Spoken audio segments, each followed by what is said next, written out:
বৌথুয়া মামিরে লয়া লটর পটর। প্রিয় দর্শক, আসসালামু আলাইকুম। দেশ এবং প্রবাস থেকে আজকের ভিডিওটা যারা দেখবেন, আপনারা পুরো গানটা শুনলে, হুমায়ুন কবির সরকার ওনার গানটা শুনলে আপনারা অবাক হয়ে যাবেন যে পরকীয়া প্রেম নিয়ে উনি কি গান লেখতেছে, কি গান নিয়ে সোশ্যাল মিডিয়া কাঁপাবে। আসসালামু আলাইকুম ভাই। ওয়ালাইকুম আসসালাম ভাই। কেমন আছেন ভাই? আছি ভাই, আলহামদুলিল্লাহ ভালো আছি। আপনার এক গানেই তো সারা বিশ্ব কাঁপাইছে, লাঙ্গের আশা কইরা নাকি বাতারের বাচ্চাঙ্গে। তো নেক্সট আরেকটা যে গান শুনলাম যে আপনার মুখে, ওই গানটা যদি একটু আমার দর্শকদেরকে শোনাতেন। ঠিক আছে, ধন্যবাদ। বৌথুয়া মামিরে লয়া লটর পটর করে, বৌথুয়া মামিরে লয়া ফষ্টি নষ্টি করে, মামার ভাগিনারে ধরলে সমাজ ছাড়বে না তোমারে। ও মামার ভাগিনারে ধরলে সমাজ ছাড়বে না তোমারে। সুযোগ পেলেই ঢুকো গিয়া আয়ান ঘোষের ঘরে, সুযোগ পেলেই ঢুকো গিয়া আয়ান ঘোষের ঘরে। জটিলা কুটিলা তখন মারে যে রাধারে, জটিলা কুটিলা তখন মারে যে রাধারে। মামার ভাগিনারে ধরলে সমাজ ছাড়বে না তোমারে।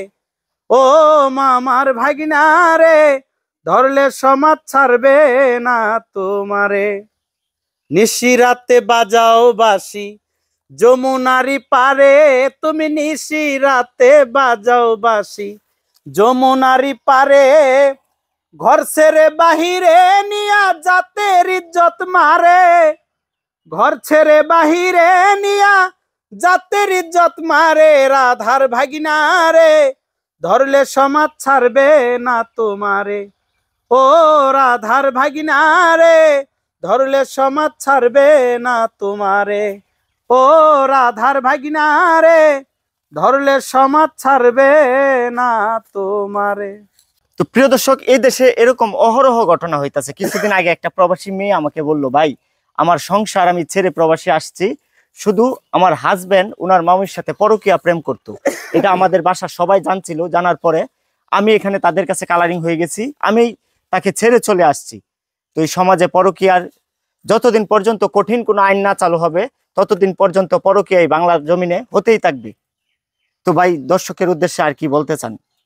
আমি এটাই বলবো, আসলে গানের কথা হলো সুস্থ ধারায় সুস্থ চিন্তা করতে হয়। না চিন্তা করে যারা প্রথমের মুখ লাইন বা একটু শুনে বাজে মন্তব্য করেন, আশা করি তারা ভিতরের কথাগুলো শুনবেন, গানগুলো একটু উপলব্ধি করবেন, তারপরে বুঝতে পারবেন যে আসলে ভিতরের কথা কি সুন্দর না অসুন্দর। না বুঝে না শুনে কেউ কাউকে বাজে মন্তব্য করবেন না, এটা আমার অনুরোধ। ভালো থাকবেন সবাই, সবার প্রতি সালাম, আসসালামু আলাইকুম।